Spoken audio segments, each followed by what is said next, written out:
To be honest, I didn't know if I had it in me. The voice inside my head that was telling me that I couldn't was getting louder and louder, and I was trying as hard as I could to squash that voice. It was getting harder and harder, and the pace was just starting to drop. From then onwards, it was just dig deep, give it everything you've got, don't look at your watch, and see what you can get. So I think everything in the lead up to the start line was all very excitement. Everyone was around me, and it was the kind of focus on getting there, and your mind is so distracted the whole time.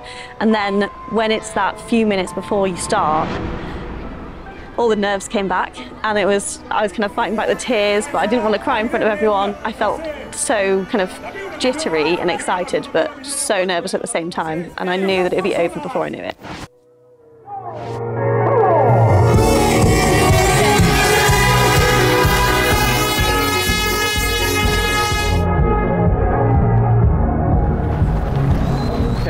Here we go.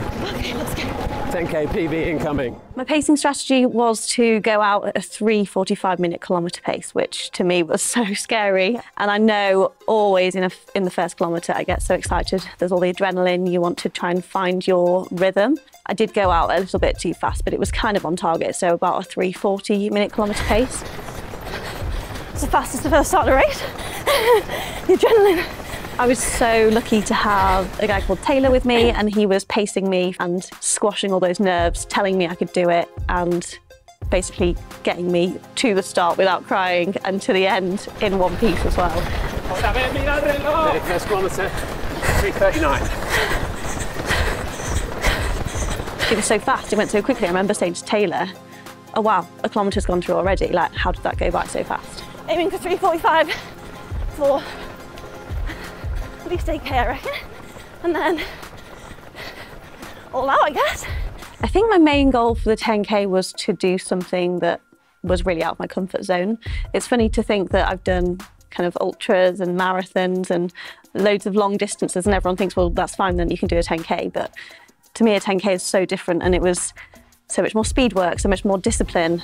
I tried to put everything into the training block that I possibly could. Before, I've strayed from that so much and thought it doesn't matter. And this time I really wanted to be not hard on myself, but kind of just disciplined, and to try something new and put myself out of that comfort zone. To get to the start of that 10k, knowing that I'd put in all the training that I possibly could, was my main goal, and to just see what I was capable of, really. Making moves on the outside lane. Love to see that. That's one more, Jess, well done. God, it's going so quickly. I can't actually say that because then I'll be cursing myself later. It is warm. I'm sweating. Kilometre 2, 3:49. Averaged out at 3:45 for those 2 kilometres, that means, I think. Yep. So now, just got to stick to that 3:45 for this one. The way I'm breaking down the course is I know exactly where the Running Channel team are, and I know which spots they're going to be at, so I'm kind of just looking forward to seeing them at each spot. So I hope they're there. I remember going into the second kilometre thinking, wow, this is scary. I feel like I'm going really fast. I think I even said to Taylor at one point, this feels really fast, and he was like, we are going really fast. That second and third kilometre was regulating my breathing, my rhythm, and giving myself targets to go towards.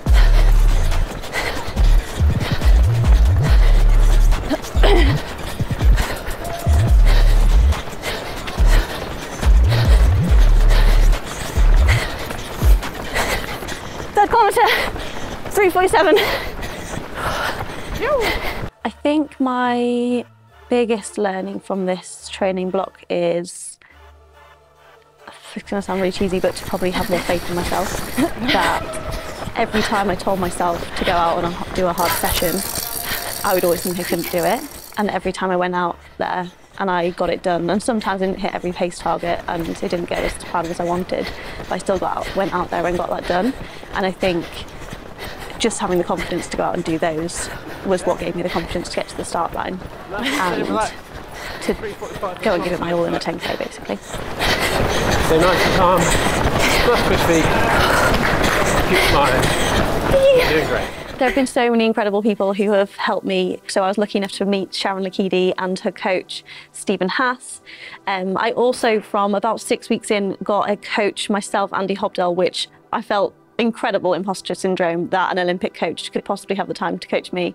But all of those have just helped me so much along the way, with giving me race tips to making sure my training's on track. It's all of those little bits that add up, and it's all of those people who tell you that you can do it and that you have every single right to be at that start line, and that they'll be with you every step of the way. Next 4 kilometres, 3:48. I'm just slower than what I meant to be doing, right? Pick up a bit. That's a little track. That's where it starts to get hard, around 5k.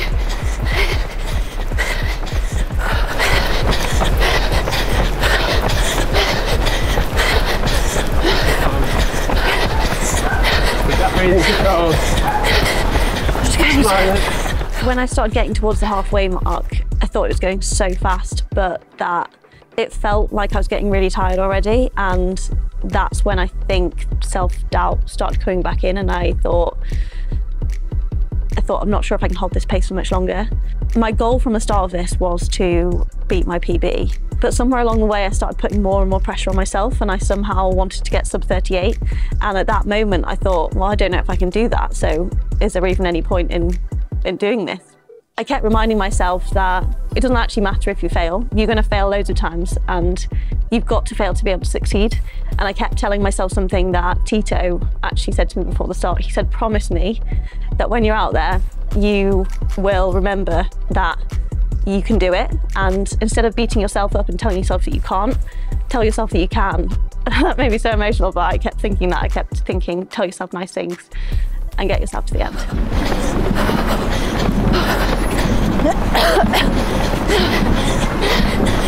6 kilometre, 3:46, nice. Time to dig in now. Coming to kilometre 6 and 7 was a real struggle, and I knew that I couldn't necessarily pick up the pace, but I was going to cling on to the pace that I was going at as much as possible. Start thinking about your mantra. Believe that you can. Decide that you will, Jess.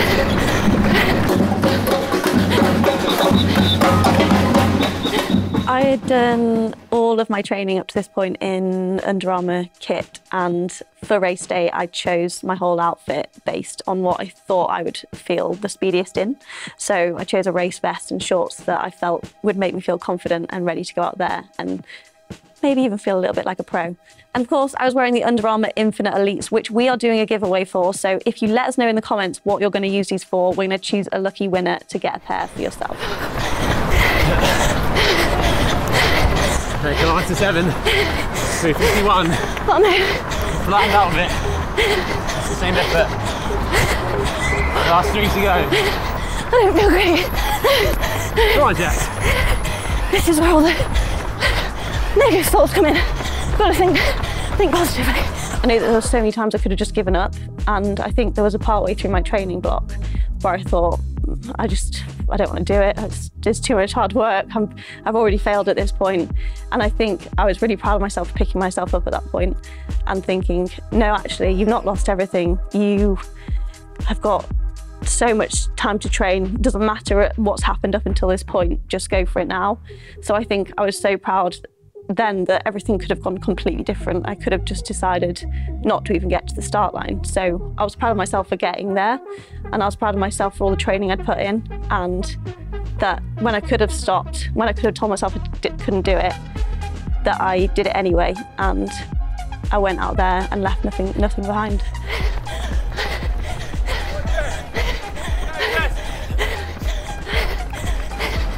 Kilometre 8, 3:52.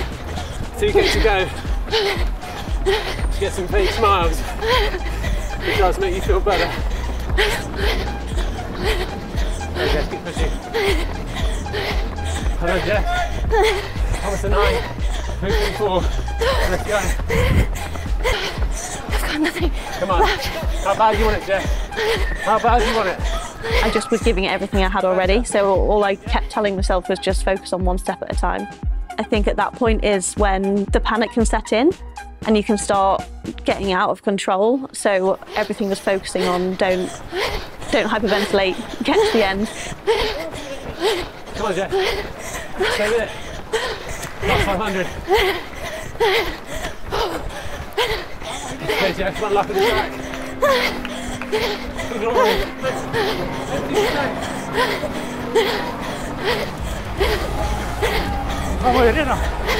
And I think there's something about that final sprint of a race where you can see the finish line and you know how close it is. And you think before that, I can't possibly go any faster, and then somehow you find it in your body and you will it into your legs.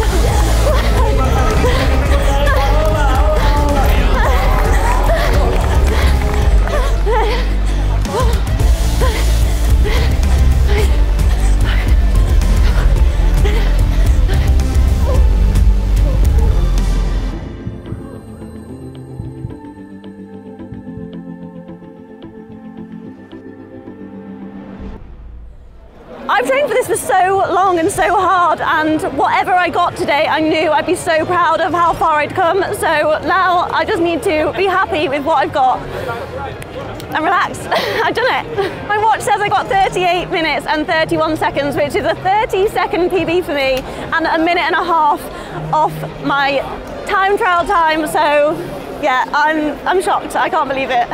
I don't know what I'm feeling right now. My emotions are everywhere. I'm happy, I'm tired, and I'm just proud of everything that I've put into this over the last 3 months. So yeah, big thanks to ECI as well. Like, I could not have done it. Like, this was an incredible event that ECI put on, and so massive thanks to Under Armour for supporting me to be here today and putting on an incredible event. Amazing. I've learnt so much from this experience. Firstly, races abroad are great, go do one. Secondly, get yourself a pacer, really helps not worry about anything. And thirdly, having friends and family around you and a great support network just really helps. And I want to say a massive thank you to Under Armour, the running channel, and everyone else who has backed me so much throughout this whole challenge. Go and check out Mo if you want to see his incredible journey to going for a sub 3 hour marathon.